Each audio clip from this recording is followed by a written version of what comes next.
ఆంధ్ర తెలంగాణలో తక్కువ ఫీజులతో high quality results ఇస్తున్న ఏకైక సంస్థ తిరుమల్ ఐఏఎస్ ఇన్స్టిట్యూట్. రైతులకు బడ్జెట్లో కేంద్ర ప్రభుత్వం గుడ్ న్యూస్ చెప్పింది. కిసాన్ క్రెడిట్ కార్డు లోన్ పరిమితిని పెంచేస్తుంది. ప్రస్తుతం ఈ లోన్ 3 లక్షలు ఉండగా 5 లక్షలకు పెంచేస్తున్నట్లుగా ప్రకటించారు కేంద్ర ఆర్థిక మంత్రి నిర్మలా సీతారామన్. రైతులకు పంట సాగు కోసం పెట్టుబడులు అవసరమైనప్పుడు బయట అధిక వడ్డీ రేట్లతో అప్పులు చేయకుండా ఉండేందుకు ఈ కిసాన్ క్రెడిట్ కార్డు స్కీమ్ కింద తక్కువ వడ్డీ రేట్లకే రుణాలు వస్తాయన్నమాట. వడ్డీ రేట్లలో దాదాపు 4% సబ్సిడీతో లోన్లుంటాయి.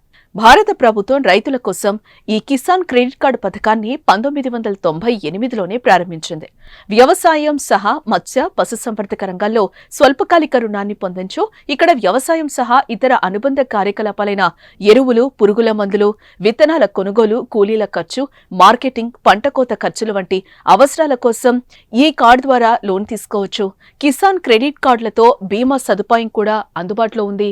ఇక్కడ అంతకుముందు గరిష్టంగా 1,60,000 వరకు ఎలాంటి పూచీకత్తు లేకుండానే లోన్ పొందొచ్చు. ఇప్పుడు పరిమితిని పెంచిన నేపథ్యంలో ఈ పరిమితి కూడా పెరిగే అవకాశం ఉంది. Kisan credit cards facilitate short-term loans for 7.7 crore farmers, fishermen and dairy farmers.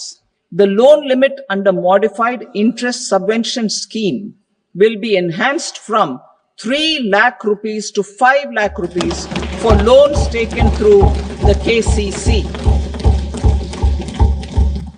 For Atmanirbharta in urea production,